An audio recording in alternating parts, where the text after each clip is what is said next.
Fall is rapidly approaching, and you know what that means. BluJay is sick. You can probably hear it in my voice. So I'll see you guys in about 3 to 4 months when I start feeling better. Like and subscribe. We'll see you in the next one. Okay, maybe exaggerating just a little bit, but one thing's for sure, I'm too excited about this next topic that I can't wait any longer. Today on the Bedrock Guide, we're talking about some of the best ways to start racking up experience points. So, voice or no voice, let's get started. Experience points, or XP as I will likely refer to it going forward, is shown on the screen as a green bar with a green number above it. Right now you can see that I have 65 levels. What does that mean? Great question. I'm gonna tear apart my TV stand just for you guys to make it a little bit easier to see. This is an anvil, and on an anvil we can do multiple things that cost experience points. For example, this shovel is pretty badly damaged. I can repair that shovel by placing it in the first slot and adding a diamond to the second. It gives a little bit of durability back to the shovel at the cost of 1 enchantment point. If I add a second diamond, it will repair it a little bit more for 1 additional point. And if I add 1 more diamond, this shovel is going to get fully repaired for 3 XP. I can also take a shovel and combine it with another shovel to repair it. This will cost 2 experience points, or if I flip it around like this, it's the same price. That's not always the case, and that'll be important later on. Just keep that in mind. Not only can you repair tools, you can also rename them, and not just tools. You want to rename some salmon? Rename the salmon. Want to name some dirt? Go ahead. All you have to do is place the item in the first slot, and then in the text bar, type out your awesome name. I don't know about you, but Excalibur, perfect. Oh, and speaking of naming things, in the previous episode about fishing, I challenged the comment section to come up with names for each of the 4 types of fish, and you guys delivered. So congrats to Iris Bear, Red Lame Dog, John Larson, and BluJay, whoever that guy is. He's probably pretty lame. And the names from the winners are Cody the Cod, Smokey Joe the Salmon, Dory the Blue Dory. This one is my favorite, Bloaty McBloatface. This wasn't actually the suggested name, it was Bodie McBoatface, but I couldn't resist adding 2 L's in there. Bloaty McBloatface. What a perfect name for a pufferfish. Hey, thanks to everybody that submitted suggestions. There were so many good ones. I already briefly mentioned how you can take 2 items, like 2 shovels, to combine them to repair into a fully repaired shovel. But more specifically with combining items, I have this pickaxe that I enchanted on a recent live stream, and while we haven't talked about enchantments yet in the guide, that is happening very soon, but not today. But you can take a tool like this enchanted pickaxe that has 3 enchantments on it, and since we have found a mending book from fishing, we can add mending to this pickaxe to complete the set. It's gonna cost us a whole lot more at 17 XP, but this will basically make this pick last forever, and I'm okay with that. So now that we know some of the things that XP can do for you, how do you get the stuff? XP comes in form of these small green and yellow flashing orbs. When you pick one up, you get experience. When you pick more up, you get more experience. You can get these XP orbs in many different ways. For example, when you go fishing, anytime you make a successful catch, you will get XP. Anytime you successfully breed 2 animals, you guessed it, more XP. Or maybe you squish a spider, outwit a witch, or clobber a creeper. All of these and more will give you XP. One source of XP that's often overlooked these days is the furnace. This used to be a lot cheatier and a lot more useful, but these days, not so much. But it's still good to know, whenever you smelt an item, and that item finishes smelting, you can grab it from the furnace and it will give you XP. This furnace over here has been smelting fish for a while, and for every single one of these fish that has cooked and dropped into this barrel, the XP for that is stored inside of this furnace. So if I happen to break this, all of that experience from all of that fish is now mine. Way back in episode 1, I had mentioned that there was a reason I picked this site as my village, and this torch right here is exactly why. The next source of XP comes by digging down into the ground. All over the world, you're gonna find these little cage-looking things. This is a monster spawner inside of a dungeon. If you have a hard time finding one, you can always do what I did. Go to Chunk Base, and it has some really great tools for finding things in your world. All you need is the seed, which, by the way, a lot of you have been asking for. Don't worry, I'm gonna give it to you, just not yet. hang tight. But you need to be very careful with these monster spawners because once you break them, you will never get them back. They don't drop an item whether you use an enchantment or not. So if you want to keep these, don't break them. Just to show you how the default spawner works, if you take this torch off, it doesn't come by default. I put that on there to save myself some trouble, but this monster spawner has a chance to spawn skeletons. Other spawners that look exactly like this that don't have a little spinning skeleton on the inside might have a spider or a zombie. Not every monster in Minecraft has a spawner associated with it. There are no creeper spawners. So if you want to do a creeper farm, you're going to have to get creative. Maybe we'll cover one of those again one day. So we could stand here and wait for skeletons to spawn and keep hitting them with our sword and gathering XP, or we could get smart about it and automate this thing. So today we're going to build our first major farm, a skeleton spawner farm. And while we're building that, I'm going to go ahead and deactivate this spawner again just by placing a torch right on top, and that way we don't have to worry about getting shot at. Oh yeah, one thing I forgot to mention, inside of every dungeon you're going to find some loot chests. Some of it's decent, some of it's junk. You can take it or leave it if you want. I'll go ahead and take it because I'm going to need to get it out of the way anyways. To start building the farm, I need to dig 4 blocks in each direction from the center of the spawner, making sure at the same time that the room is a diamond shape. You don't necessarily have to do this, but I'm doing it to demonstrate the spawnable spaces in the room. If it's easier for you to dig out a big square, then by all means, go ahead and do that. But to save myself some durability on the tools and some time, I'm going to stick to the diamond shape. Before I keep digging out the space for this farm, it's important to note that it might be a good idea to place some blocks on top of the spawner all the way up to the ceiling. This will ensure that no skeletons can spawn on top of the spawner and then get stuck, which would reduce your rates. And these things are kind of slow enough already. We definitely don't want that to happen. It's also important to know that there's a cap of how many monsters can spawn within a certain distance of the spawner. If there are 6 or more skeletons within 16 blocks horizontally or 10 blocks vertically of the monster spawner, anytime it tries to spawn in new skeletons, it will just poof and nothing will spawn. There are a couple of ways that you can avoid this. You can either use water to carry them horizontally 16 blocks out of the way, or you can drop them down into water 10 or more blocks, and that's the method we're gonna go with because it's quicker and hopefully will keep our efficiency up a little bit higher. Because water in Minecraft is incredibly annoying, I've opted to leave the bottom 2 layers of our farm as a 9x9 square. It didn't take too much more effort to dig this out,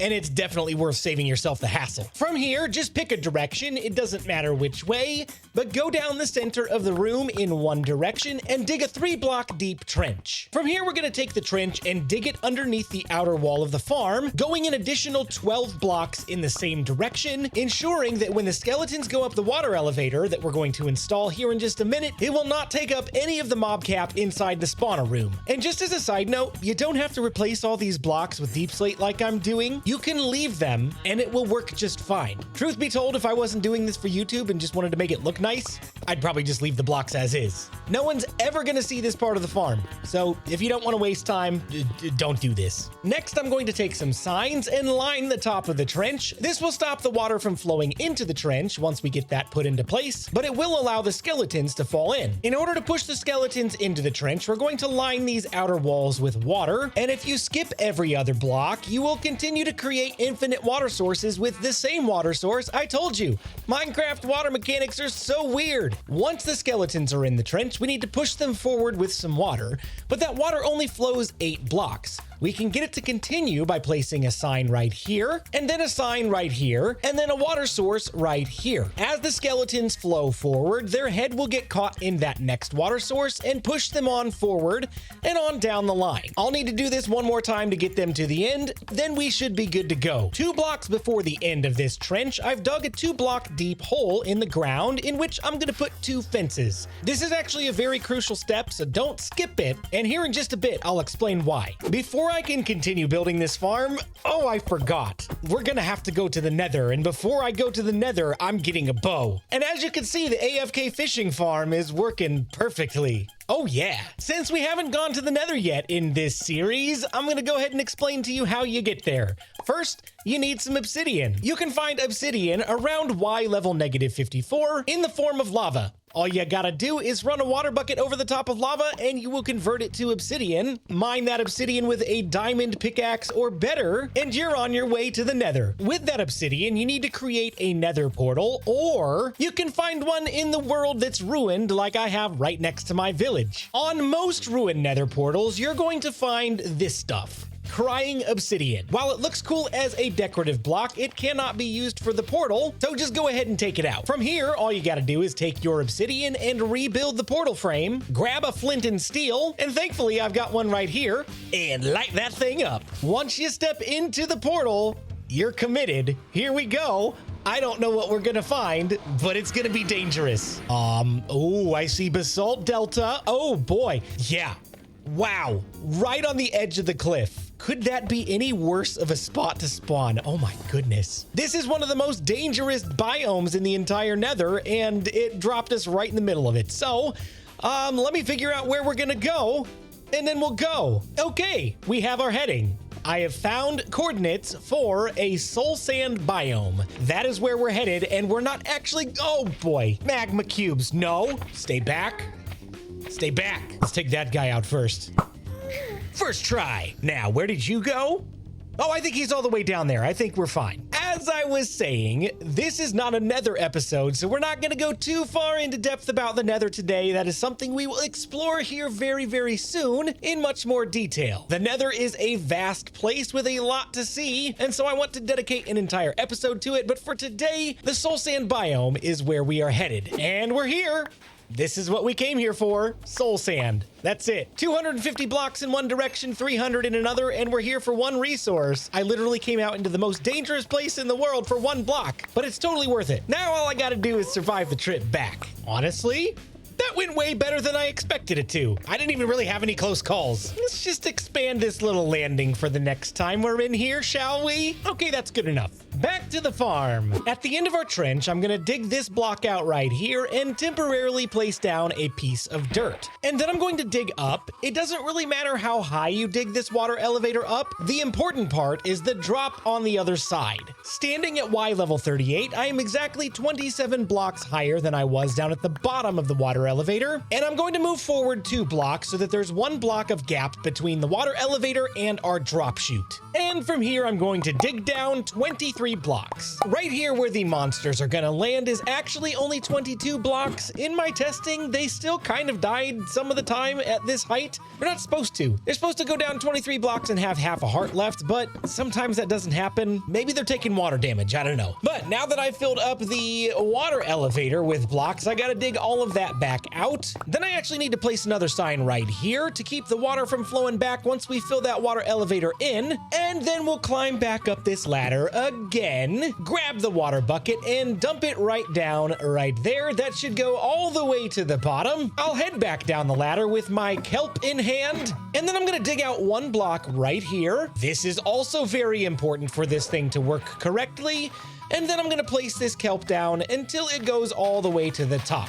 This is basically creating water sources at every level of this water elevator. Absolutely have to do this or it will not work properly. There's a lot of things that you gotta remember, but that's what I'm here for. And then we can go down and break the kelp, and now we have all of those water sources in place. I can take out my dirt and replace it with soul sand, and you should see bubbles, bubbles, bubbles. This thing is working perfectly. And then last but not least, at the top of the water elevator, I need to place a sign right here to hold back some water that we're gonna place 1 block above the top of the water elevator right here to push the monsters forward and down into the drop, which I actually need to break these ladders now so they can drop. Okay, I think we're ready for a demo. That monster spawner up there is going to spawn skeletons and drop them into the water here on these sides, which will push them into this trench. The water from this trench will push them forward to the end where the water elevator is located. And here is where these fences come into play. The water is going to be allowed to push underneath that sign, but it will not flow up and over that soul sand block. But it will push the skeletons far enough forward to catch them on the edge of that water elevator, which is where this block back here that we cut out comes into play. When they enter the water elevator, that water source is actually flowing forward and will push them forward and on up into the water elevator so that it will never get clogged. We will never have to wait on any skeleton to push another skeleton. They'll just go on up and over and down, and hopefully down to half a heart. Yeah, I'd say this thing's working. But now for the true test. I'm taking all of the torches off of the monster spawner cage, and once we remove this last one, we should be good to go. Oh, yes. It's already working. I'm gonna close that back up so it is completely dark in there. It does need to be completely dark. And we have our first friend standing here waiting to give us some free experience points. Don't mind me, I forgot a few torches. It's just gonna reduce our efficiency a little bit. It's fine. Okay, this thing's working like a dream, right? But it looks like a nightmare. It's ugly. So to finish off this farm, let's do something about that.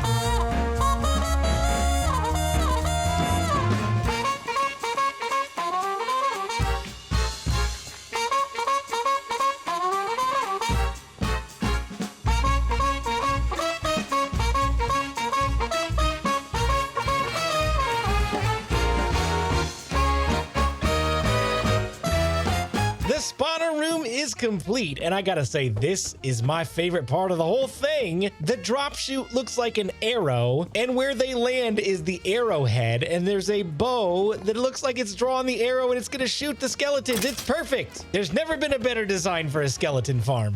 Maybe I'm exaggerating a little bit. I'm sure there's better ones. But hey, I still love it. Let's talk about this stuff. This is tinted glass. You can craft tinted glass by taking amethyst crystals and combining them with regular glass. And the nice thing about it is we can see the spawner farm room, but tinted glass does not allow any light through it, so it is still completely dark in there. Hey, skeletons! We'll see you on the other side. Another important thing I wanted to point out to you guys is that underneath where these skeletons land, I've put a minecart with a hopper, and directly underneath that is another hopper. This will collect all of the bones, the arrows, the armor, whatever else these things drop, and I've put it down into a little storage room here. There's hoppers behind each of these chests. Nothing is sorted. It's all just a massive mess. But as you can see, this farm's doing the work. The nice thing about the way I've set this up is that if I ever have to expand it, I just have to dig down a little bit. And I kind of made it look like the prisoner in here was trying to escape through the tunnels underneath. I don't know, just don't think about it too hard. But hey, that's gonna do it for today's episode. I hope you learned a little something about spawner farms. If you did enjoy this video, be sure to leave me a comment and let me know. I would love to feature you in the comment of the day. Don't forget to hit that like button and subscribe if you're new. And hey, don't go anywhere. There's more Bedrock Guide content on the way.